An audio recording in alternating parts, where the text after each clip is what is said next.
I had never seen scars like Sam's. It's not that I hadn't seen bad scars, I had. Some of the worst actually were on the bodies of Palestinians that I saw in pictures when I was traveling through the West Bank in 2007. Others were on the bodies of other confined men.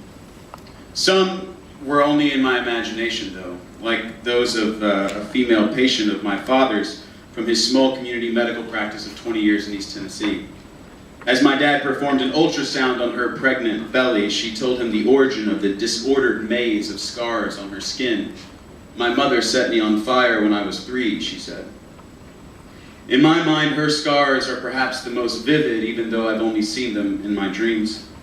But I saw Sam's with my own eyes. It was my third encounter with him, having first met him when I was doing chaplaincy rounds on the mental health pod of Riverbend Prison. In our first 2 visits, tears filled his eyes, attesting to his emotional exhaustion as he vented his weariness of years of 23-hour lockdown 7 days a week in solitary confinement. In both visits, I found Sam to be kind and gentle and vulnerable and emotional. But the third time I visited his cell, he was different. From the opening exchange, I knew he was angry. His agitation produced a physical tension that was obvious in his body. It carried more energy than I'd seen before, a powerful energy which seemed poised on the edge of his skin, ready to launch at the slightest provocation. So I tried to embrace a positive but concerned demeanor and ask him what was going on. With confidence, he told me he was about to lose it. He then spoke of turmoil in the pod, detailing the destructive dynamics of the abused power of correctional officers to inmates. He cited numerous unmet requests and needs, accused the staff of blatant disregard, and warned of his impending retaliation, or as he put it, I'm about to start terrorizing again. Naturally, I was disturbed at such language, so I asked him what that would look like, and his descriptions horrified me. I take control of my pie flap. I tell them to get the fuck off my door. If they don't, I might pull their arm through the pie flap and break it. Maybe cut off a finger with a razor. Sometimes I throw homemade pepper water in their eyes made from my shit and piss. He made this list matter-of-factly and without hesitation, but his tone suggested slight apprehension, as if in this vulnerability he feared my rejection.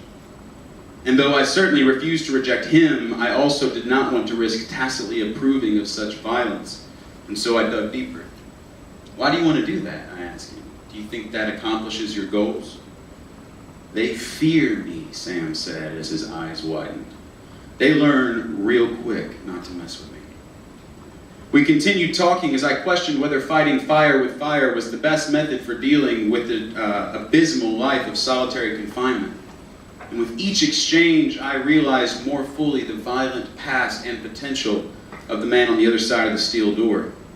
A man who, as a 5-year-old, had to help his mother roll up the body of the dead pimp lying on their carpet.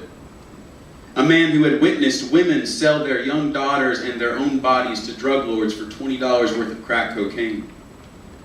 I had never met a more complex creature. He simultaneously held in his body an inviting gentleness as well as an alarming aggression.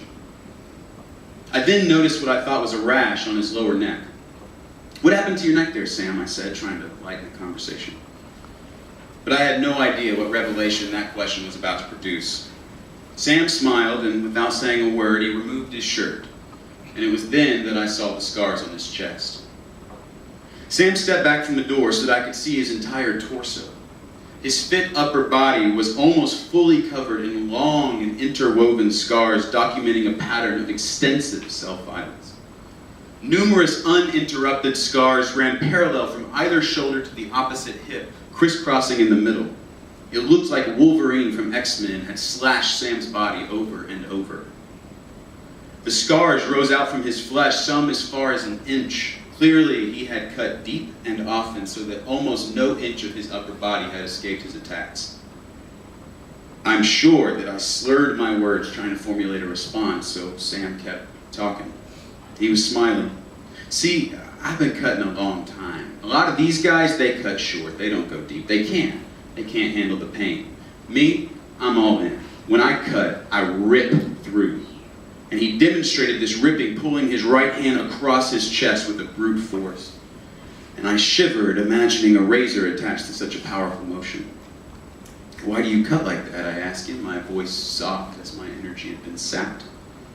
I then, for whatever reason, stated the obvious. "That pain must be unbearable." "That's the point," he explained. "Sometimes the situation here is too much and I can't stand it.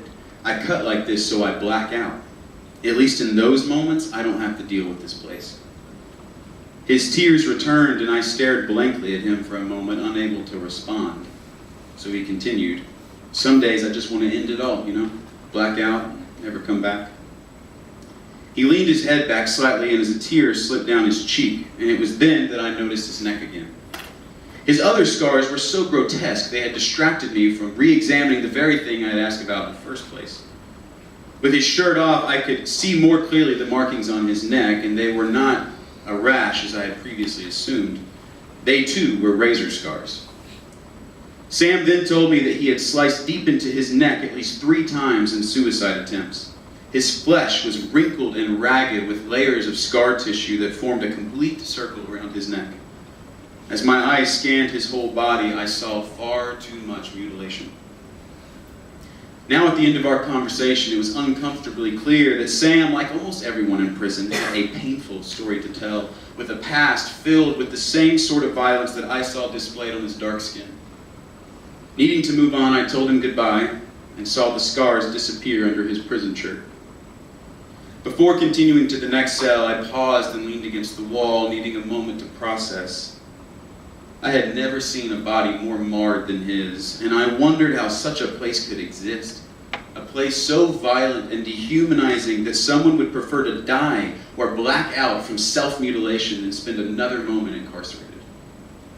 I remembered Mr. Freeman, who told me that hurting himself can get him to the infirmary. On the way, he said, I can look up at the sky, and I get to spend a night or two with a little bit of peace and quiet away from the chaos. I remembered Mr. Hayfield, who came back one day from medical and told me that he had cut himself because sometimes I get bored. I remembered Mr. Johnson, who once explained that sometimes he cuts because he feels relief when he does it. Sometimes, he said, it actually feels good. And I remembered Mr. Hammonds, who said he could not relinquish his razors to me because they were his voice. Mr. Hammonds cuts to be heard. In this Department of Corrections, in a place where the medicine for mental illness was solitary confinement, it seemed little correcting was actually occurring. But I had more men to see. So I closed my eyes, breathed deeply, and feigning positivity, I stepped in front of the next cell and greeted, "Hey, Mr. Bedford, how are you?"